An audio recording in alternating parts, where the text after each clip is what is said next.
Hello students, कैसे हैं आप सब। उम्मीद है आप सब लोग अच्छे होंगे और बहुत अच्छे से अपने एग्जाम की तैयारी कर रहे होंगे। स्टूडेंट, इस वीडियो में हम आपके लिए लेकर आए हैं गणित के कुछ और महत्वपूर्ण प्रश्न जो कि आपके एग्जाम के लिए काफ़ी इंपॉर्टेंट है। ये इसका पार्ट 2 है। इससे पहले हम इसका पार्ट 1 बना चुके हैं, जिसका लिंक आपको वीडियो के डिस्क्रिप्शन में मिल जाएगा, वहाँ से जाके देख सकते हैं। इससे पहले के क्वेश्चन हमने उसमें सारे डिस्कस कर दिए हैं। ठीक, अगर आप इस वीडियो को पूरा देखते हो और इसमें दिए सारे क्वेश्चन खुद से सॉल्व कर लेते हो तो आप एग्जाम में बहुत अच्छा स्कोर कर पाओगे, ये हमारी गारंटी है। ठीक है, तो चलिए देखते हैं क्वेश्चन। इस वीडियो का पहला क्वेश्चन है क्वेश्चन नंबर 48 कि यदि 3 cot a इक्वल टू 4 तो sec a का मान क्या होगा। ठीक है, आपको 3 cot a इक्वल टू 4 दे रखा है और sec a का मान आपसे पूछा है। ठीक, अगला क्वेश्चन है आपका क्वेश्चन नंबर 49, यदि sin a equal to 4/5 sin a equal to 4/5 है तो tan a का मान क्या होगा। ठीक है, sin a की वैल्यू दे रखी है, आपसे tan a का मान पूछा है। ठीक, अगला क्वेश्चन है क्वेश्चन नंबर 50, दिया है कि sine square 60 degree minus sine square 30 degree का मान क्या होगा, इसका मान निकालना है। ठीक है, साइन 60 की वैल्यू यहाँ रख दोगे, साइन 30 की वैल्यू यहाँ रख दोगे, दोनों को सॉल्व कर लोगे, इसका मान निकल आएगा। ठीक है, अगला क्वेश्चन है क्वेश्चन नंबर 51, क्या दे रखा है कि 2 tan 30 degree upon 1 + tan square 30 degree बराबर होता है। ठीक है, इसे सॉल्व करना है, ये किसके बराबर होता है। चलिए अगला देखते हैं। अगला क्वेश्चन है क्वेश्चन नंबर 52, दिया है कि यदि tan a इक्वल टू √3 तथा tan b इक्वल टू 1/√3 तो tan a + b का मान होगा। ठीक है, tan a और tan b का मान आपको दे रखा है, tan a + b का मान आपसे पूछा है। ठीक, चलिए अगला क्वेश्चन देखते हैं। अगला क्वेश्चन है क्वेश्चन नंबर 53, क्या है कि cos 18 degree upon cos sin 72 degree. ठीक है, cos 18 degree upon sin 72 degree का मान क्या होगा। ठीक है, सॉल्व करना है इसे। अगला क्वेश्चन है क्वेश्चन नंबर 54, क्या यदि tan 46 degree plus a equal to है cot 30 डिग्री तो कोण a का मान क्या होगा। ठीक है, a का मान इसमें से पूछा है। ठीक, चलिए देखते हैं अगला क्वेश्चन क्वेश्चन नंबर 55, क्या है यदि cos square theta equal to 1/2 cos square theta equal to 1/2 तो साइन स्क्वायर थीटा का मान क्या होगा। ठीक है, cos का मान आपको दे रखा है, साइन का मान आपसे पूछा है। ठीक, चलिए अगला क्वेश्चन देखते हैं क्वेश्चन नंबर 56, यदि tan थीटा इक्वल टू 1 तो 2 sin थीटा cos थीटा का मान ज्ञात कीजिए। क्या दे रखा है आपको, tan थीटा का मान दे रखा है और पूछा है आपसे 2 sin थीटा और cos थीटा का मान क्या होगा। चलिए आगे देखते हैं। अगला है क्वेश्चन नंबर 57, क्या है यदि tan a equal to cot b tan a equal to cot b तो सिद्ध कीजिए कि a + b बराबर 90 डिग्री। ठीक है, कंडीशन दे रखी है आपको कि tan a बराबर है cot b के, तो सिद्ध करना है आपको कि a + b का मान जो होता है 90 डिग्री के इक्वल होता है। ठीक, क्वेश्चन है क्वेश्चन नंबर 58, क्या है कि √3 into tan 12 degree cot 45 degree cot 60 degree और tan 78 डिग्री का मान ज्ञात कीजिए। ठीक है, इसका मान आपको ज्ञात करना है। चलिए देखते हैं अगला क्वेश्चन। अगला क्वेश्चन है क्वेश्चन नंबर 59, क्या है कि यदि tan 2a equal to cot a minus 18 degree tan 2a equal to cot a minus 18 degree जहाँ 2a एक न्यून कोण है तो a का मान ज्ञात कीजिए। ठीक है, आपको कंडीशन दे रखी है कि tan 2a बराबर ये और जहाँ a क्या है, एक न्यून कोण है। ठीक है, तो a का मान आपको ज्ञात करना है। ठीक, चलिए अगला क्वेश्चन देखते हैं क्वेश्चन नंबर 60, क्या है कि sine 36 degree upon cos 54 degree plus cos 36 degree upon sine 54 degree equal to 2, ये आपको सिद्ध करना है। ठीक है, सिद्ध कैसे करते हैं आपको पता ही है कि लेफ्ट हैंड साइड लेके राइट हैंड साइड के बराबर ला दो। ठीक, चलिए अब देखते हैं अगला क्वेश्चन क्वेश्चन नंबर 61, क्या है कि त्रिभुज ABC में सिद्ध कीजिए। ठीक है, त्रिभुज ABC में सिद्ध कीजिए, क्या सिद्ध करा रहा है कि tan b + c upon 2 equal to होगा cot a/2। ठीक है, ये आपको सिद्ध करना है। चलिए अगला क्वेश्चन देखते हैं क्वेश्चन नंबर 62, क्या है कि यदि ABC किसी त्रिभुज के अंतः कोण है, कैसे कोण है, अंतः कोण है, तो सिद्ध कीजिए कि cos b + c equal to होता है माइनस का cos a। ठीक है, क्या दे रखा है कि ABC क्या है, किसी त्रिभुज के अंतः कोण है, आपको इसलिए आपको ये सिद्ध करना है। ठीक है, चलिए अगला देखते हैं। अगला क्वेश्चन क्वेश्चन नंबर 63, क्या है कि सिद्ध कीजिए cos A upon 1 minus ten A minus sine square A upon cos A minus sine A equal to cos A plus sine A. ठीक है, आपको सिद्ध क्या करना है कि इसके बराबर ये होता है। ठीक, तो लेफ्ट हैंड साइड लेकर राइट हैंड साइड बराबर सिद्ध कर देंगे। चलिए अगला देखते हैं। अगला क्वेश्चन है क्वेश्चन नंबर 64। क्या है कि सिद्ध कीजिए, ठीक है, सिद्ध कीजिए क्या कि 1 minus cot square theta upon tan square theta minus 1 equal to होता है कॉट स्क्वायर थीटा के। ये आपको सिद्ध करना है। ठीक, चलिए अब देखते हैं अगला क्वेश्चन, क्वेश्चन नंबर 65। एक मीनार की ऊंचाई 20 मीटर है। ठीक है, कोई मीनार है, उसकी ऊंचाई कितनी दे रखी है, 20 मीटर। जमीन पर बनने वाली इसकी छाया की लंबाई 20√3 मीटर है। सूर्य का उन्नयन कोण ज्ञात कीजिए। ठीक है, क्या करना है आपको, सूर्य का उन्नयन कोण आपसे पूछा है, वो आपको बताना है। ठीक, चलिए अब अगला क्वेश्चन देखते हैं, क्वेश्चन नंबर 66। ठीक है, इस वीडियो में देखो जितने क्वेश्चन है सारे के सारे इंपॉर्टेंट क्वेश्चन है। ठीक है, आप सभी क्वेश्चनों को आपको करना है। ठीक, चलिए अगला क्वेश्चन देखते हैं। क्या है कि एक पेडिस्टल के शिखर पर एक 1.6 मीटर ऊंची मूर्ति लगी है। ठीक है, पेडिस्टल के शिखर पर इतनी मीटर ऊंची एक मूर्ति लगी है। भूमि के एक बिंदु से मूर्ति के शिखर का उन्नयन कोण कितना दे रखा है, 60 डिग्री। ठीक है, उन्नयन कोण कितना, 60 डिग्री। और उसी बिंदु से पेडिस्टल के शिखर का उन्नयन कोण 45 डिग्री है। पेडिस्टल की ऊंचाई ज्ञात कीजिए। ठीक है, आपसे पेडिस्टल की ऊंचाई पूछिए, वो आपको बताना है। चलिए देखते हैं अगला क्वेश्चन। अगला क्वेश्चन है क्वेश्चन नंबर 67। क्या है कि किसी मीनार के आधार से एक ही सरल रेखा में, किसी मीनार के आधार से एक ही सरल रेखा में ए तथा बी दूरी पर स्थित दो बिंदुओं ए तथा बी से देखने पर मीनार के शिखर के उन्नयन कोण एक दूसरे के कोटिपूरक हैं, एक दूसरे के कोटिपूरक हैं। सिद्ध कीजिए कि मीनार की ऊंचाई √AB होगी। ठीक है, बहुत इंपॉर्टेंट क्वेश्चन है, वेरी वेरी इंपॉर्टेंट। ठीक है, बहुत ही इंपॉर्टेंट क्वेश्चन है, ध्यान रखना। चलिए अब देखते हैं अगला क्वेश्चन, क्वेश्चन नंबर 68। क्या है कि त्रिज्या r का एक गोलाकार गुब्बारा एक प्रेक्षक की आंख पर कोण थीटा अंतरित करता है। ठीक है, गुब्बारे से कोण जो बनता है कितना बनता है, थीटा। यदि केंद्र का उन्नयन कोण फाई है, केंद्र का उन्नयन कोण फाई है, तो गुब्बारे के केंद्र की ऊंचाई ज्ञात कीजिए। गुब्बारे के केंद्र की ऊंचाई आपको ज्ञात करनी है। चलिए देखते हैं अगला क्वेश्चन। अगला क्वेश्चन है क्वेश्चन नंबर 69। क्या है कि 8 मीटर ऊंचे भवन के शिखर से एक मीनार के शिखर का उन्नयन कोण 60 डिग्री है। ठीक है, और उसके पाद का अवनमन कोण 45 डिग्री है। मीनार की ऊंचाई ज्ञात कीजिए। ठीक, ये आपको करना है। चलिए देखते हैं अगला क्वेश्चन। चलिए देखते हैं अगला क्वेश्चन। अगला क्वेश्चन क्वेश्चन नंबर 70। क्या है कि 10 सेंटीमीटर लंबाई के एक रेखाखंड को 10 सेंटीमीटर लंबाई के एक रेखाखंड को 3:2 के अनुपात में आंतरिक रूप से विभाजित कीजिए। रचना पद भी उसका लिखिए। ठीक है, क्या दे रखा है कि 10 सेंटीमीटर लंबाई के एक रेखाखंड को इस अनुपात में आंतरिक रूप से विभाजित करना है और उसकी रचना भी लिखनी है। ठीक है, चलिए देखते हैं अगला क्वेश्चन, क्वेश्चन नंबर 71।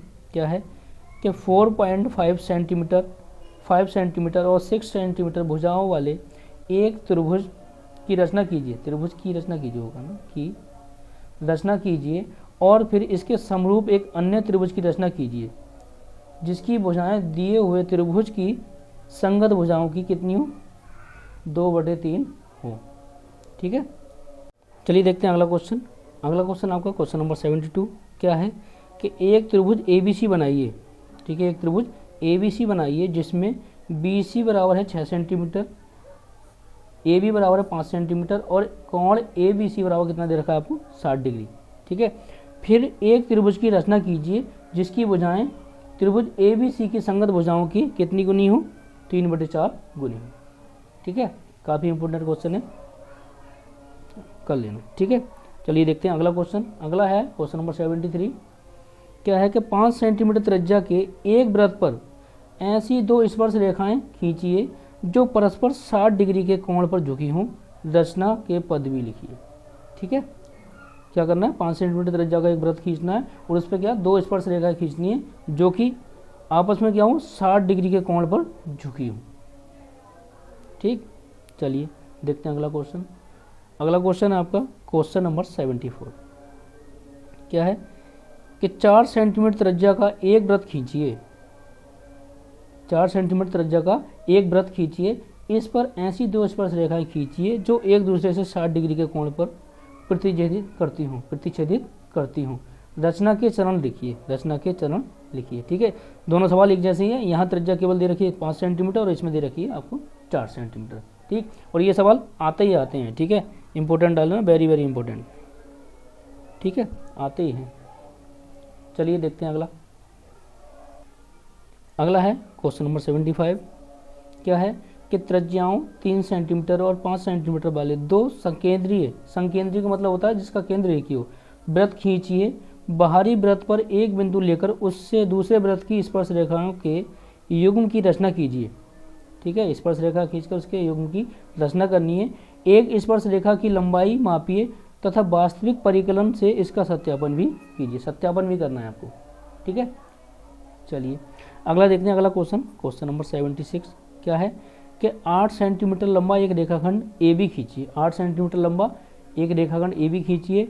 ए को केंद्र मानकर 4 सेंटीमीटर त्रिज्या का एक वृत्त, ठीक है, ए को केंद्र मानकर 4 सेंटीमीटर त्रिज्या का वृत्त तथा बी को केंद्र मानकर 3 सेंटीमीटर त्रिज्या का एक अन्य वृत्त खींचिए। प्रत्येक वृत्त पर एक दूसरे वृत्त के केंद्र से स्पर्श रेखाओं की रचना कीजिए। रचना पद भी लिखिए। ठीक है, स्पर्श रेखा वाला मतलब क्वेश्चन आता ही आता है, लॉन्ग में आता है।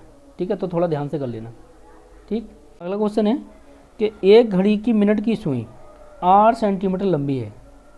मिनट वाली सुई जो घड़ी की है 8 सेंटीमीटर लंबी है। 5 मिनट में मिनट की सुई द्वारा बनाए गए त्रिज्याखंड का क्षेत्रफल क्या होगा वो आपको बताना है। ठीक है, कर लेना। अगला क्वेश्चन है क्वेश्चन नंबर 78। क्या है कि 14 सेंटीमीटर त्रिज्या वाले एक वृत्त के त्रिज्याखंड का क्षेत्रफल ज्ञात कीजिए जिसका कोण कितना है, 30 डिग्री है। 14 सेंटीमीटर वो वृत्त है, ठीक, उसके त्रिज्याखंड का क्षेत्रफल आपको ज्ञात करना है जिसका कोण कितना दे रखा है आपको, 30 डिग्री दे रखा है। अगला क्वेश्चन देखिए क्वेश्चन नंबर 79। क्वेश्चन नंबर 79 क्या है कि 10 सेंटीमीटर त्रिज्या वाले एक वृत्त की कोई जीवा ए बी केंद्र पर एक समकोण अंतरित करती है। ठीक है, केंद्र पर क्या है, एक समकोण अंतरित करती है। निम्नलिखित के क्षेत्रफल ज्ञात करो। किस किस के, पहला है आपका कि लघु वृत्तखंड के और दूसरा दीर्घ वृत्तखंड के क्षेत्रफल आपको ज्ञात करनी। चलिए देखते हैं अगला क्वेश्चन। अगला है क्वेश्चन नंबर 80। क्या है कि दी गई आकृति में एक चतुर्थांश ओ पी बी क्यू के अंतर्गत एक वर्ग ओ ए बी सी बना हुआ है। ठीक है, चतुर्थांश क्या दे रखा है आपको, ओ पी बी क्यू, और इसमें वर्ग कौन सा है, ओ ए बी सी बना हुआ है। क्या है, तो यदि ओ ए बराबर 20 सेंटीमीटर हो तो छायांकित भाग का क्षेत्रफल आपको ज्ञात करना है। ये जो भाग है ना इसका क्षेत्रफल आपको बताना है। ठीक है, काफ़ी इंपॉर्टेंट क्वेश्चन है। अगला है क्वेश्चन नंबर 81। क्या है कि दी गई आकृति में छायांकित भाग का क्षेत्रफल ज्ञात कीजिए। जो आकृति आपको दे रखी है छायांकित भाग जो है ये वाला, इसका क्षेत्रफल ज्ञात करना है। यदि ए बी सी डी भुजा 14 सेंटीमीटर का एक वर्ग है। ठीक है, इसकी प्रत्येक भुजा कितनी है, 14 सेंटीमीटर की। बात समझ में आती है, वर्ग की सब भुजाएं क्या होती हैं, बराबर होती हैं। ठीक है, वर्ग तथा ए पी डी और बी पी सी क्या है, ये अर्धवृत्त है। ठीक, ये दोनों क्या है, अर्धवृत्त है और ये क्या है, पूरा एक वर्ग है। ठीक, तो छायांकित भाग का क्षेत्रफल मुझे ज्ञात करना है। चलिए अगला देखते हैं। अगला है क्वेश्चन नंबर 82। क्या है इसमें कि दी गई आकृति में ए बी सी त्रिज्या 14 सेंटीमीटर वाले वृत्त का चतुर्थांश है। ठीक है, ए बी सी, ठीक, किसका चतुर्थांश है, जिसकी त्रिज्या कितनी है, 14 सेंटीमीटर है। तथा बी सी को व्यास मानकर एक अर्धवृत्त खींचा गया है। बी सी को व्यास माना है और एक अर्धवृत्त खींचा गया है। छायांकित भाग का क्षेत्रफल ज्ञात कीजिए। ठीक है, इस वाले भाग का आपको क्षेत्रफल ज्ञात करना है जो छायांकित है। ठीक, चलिए देखते हैं अगला क्वेश्चन। अगला है क्वेश्चन नंबर 83 कि एक शंकु के आधार की त्रिज्या 3.5 सेंटीमीटर तथा ऊंचाई 12 सेंटीमीटर है। शंकु की तिर्यक ऊंचाई ज्ञात कीजिए, इसका आयतन भी ज्ञात कीजिए। ठीक है, क्या क्या पूछा आपसे, शंकु की तिर्यक ऊंचाई और इसका आयतन भी ज्ञात करना है आपको। चलिए देखते हैं अगला क्वेश्चन। Question number 84। क्या है 84 में कि सिद्ध कीजिए कि बेलन के आयतन का दुगना बेलन के आयतन का दुगना उसके बकपृष्ठ और आधार की त्रिज्या के गुणनफल के बराबर होता है। आपको सिद्ध करना है कि जो बेलन का आयतन होता है उसका दुगना उसके बकपृष्ठ और आधार की त्रिज्या के गुणनफल के बराबर होता है। ये आपको प्रूव करना है, ठीक है। चलिए देखते हैं अगला क्वेश्चन, क्वेश्चन नंबर 85। क्या है कि यदि एक गोले के बकपृष्ठ की माप 36 पाई है, 36 पाई सेंटीमीटर स्क्वायर है, तो गोले का आयतन याद करो। गोले का आयतन आपसे पूछा है, ठीक। बकपृष्ठ उसका दे रखा है 36 पाई सेंटीमीटर स्क्वायर, ठीक है। चलो देखते हैं अगला क्वेश्चन। अगला क्वेश्चन है क्वेश्चन नंबर 86। क्या है कि एक खिलौना त्रिज्या 3.5 सेंटीमीटर वाले एक शंकु के आकार का है। खिलौने का जो आकार है शंकु के आकार का है और उसकी त्रिज्या कितनी है? 3.5 सेंटीमीटर, ठीक। जो उसी त्रिज्या वाले एक अर्धगोले पर अध्यारोपित है, ठीक है। इस खिलौने की संपूर्ण ऊंचाई कितनी है? 15.5 सेंटीमीटर है। इस खिलौने का संपूर्ण पृष्ठीय क्षेत्रफल ज्ञात कीजिए। आपको खिलौने का क्या बताना है? संपूर्ण पृष्ठीय क्षेत्रफल बताना है, वो कितना होगा। चलिए देखते हैं अगला क्वेश्चन। अगला क्वेश्चन है क्वेश्चन नंबर 87। लोहे की एक गेंद की त्रिज्या 9 सेंटीमीटर है। लोहे की कोई गेंद है, उसकी त्रिज्या कितनी है? 9 सेंटीमीटर है। इसे पिघलाकर 3 छोटी गेंदें बनाई गई हैं, ठीक है। बड़ी गेंद को पिघलाकर क्या बनाया है? 3 छोटी गेंद बनाई गई हैं। यदि उनमें से 2 की त्रिज्या क्रमशः 8 और 6 सेंटीमीटर है, तो तीसरी गेंद की त्रिज्या ज्ञात कीजिए, ठीक है। कोई बड़ी गेंद थी लोहे की 9 सेंटीमीटर त्रिज्या वाली, उससे पिघलाकर 3 गेंदें बनाई गई हैं। 2 की त्रिज्या आपको दे रखी है, तीसरी की आपको निकालना है, ठीक। चलिए देखते हैं अगला क्वेश्चन। अगला क्वेश्चन है क्वेश्चन नंबर 88। क्या है कि 4.2 सेंटीमीटर त्रिज्या वाले धातु के एक ठोस गोले को पिघलाकर 6 सेंटीमीटर त्रिज्या वाले एक ठोस बेलन के रूप में ढाला गया है। बेलन की ऊंचाई ज्ञात कीजिए, ठीक है। बेलन की ऊंचाई आपको ज्ञात करनी है, ठीक। सारे क्वेश्चन बहुत ज़्यादा इंपॉर्टेंट है। अगर आपने ये सारे क्वेश्चन लगा लिए तो आप बोर्ड एग्जाम में बहुत अच्छा स्कोर करके आएंगे, इसमें कोई डाउट नहीं है, ठीक है। बशर्ते बस आपको सारे क्वेश्चन ये लगाने हैं। चलिए देखते हैं अगला क्वेश्चन। अगला क्वेश्चन है क्वेश्चन नंबर 89। क्या है कि एक तंबू एक बेलन के आकार का है। तंबू का जो आकार है कैसा है? बेलनाकार है, ठीक है। जिस पर एक शंकु अध्यारोपित है, उस पर एक शंकु क्या है? अध्यारोपित है।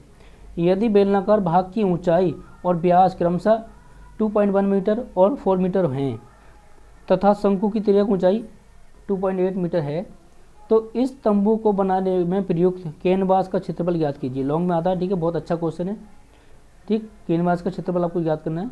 और क्या है कि तंबू के भीतर हवा का आयतन भी ज्ञात कीजिए, ठीक है। कैनवास का क्षेत्रफल ज्ञात करना है और हवा का आयतन भी आपको ज्ञात करना है, ठीक। चलिए अगला देखते हैं क्वेश्चन नंबर 90। क्या है? 23727 का बहुलक है, ठीक। तो इसमें आपको बताना है इसका बहुलक क्या है। इसका बहुलक होगा 7, ठीक है। सबसे ज़्यादा बार 7 ही आया तो इसलिए 7 इसका बहुलक होगा, ठीक। चलिए देखते हैं अगला क्वेश्चन है क्वेश्चन नंबर 91। क्या है कि निम्नलिखित बारंबारता सारणी का बहुलक होगा, ठीक। अब क्या कर रहा है कि सारणी दे रखी है आपको, बारंबारता सारणी दे रखी है, इसमें आपसे बहुलक पूछा है। तो देख लेना बारंबारता जिसकी ज़्यादा होगी वो आपका बहुलक होगा, ठीक। तो यहाँ उसका 15 आंसर होगा शायद, राइट। चलिए अगला देखते हैं क्वेश्चन नंबर 92। क्या है कि निम्नलिखित आंकड़ों की माध्यिका ज्ञात कीजिए, ठीक है। आपको ये आंकड़े दे रखे हैं, इसकी माध्यिका आपको ज्ञात करनी है। चलिए अगला देखते हैं क्वेश्चन नंबर 93। क्या है कि अवरोही क्रम में व्यवस्थित संख्याओं, ये संख्याएं आपकी अवरोही क्रम में यानी घटते हुए क्रम में, ठीक है, दे रखी हैं। तो x का मान ज्ञात कीजिए।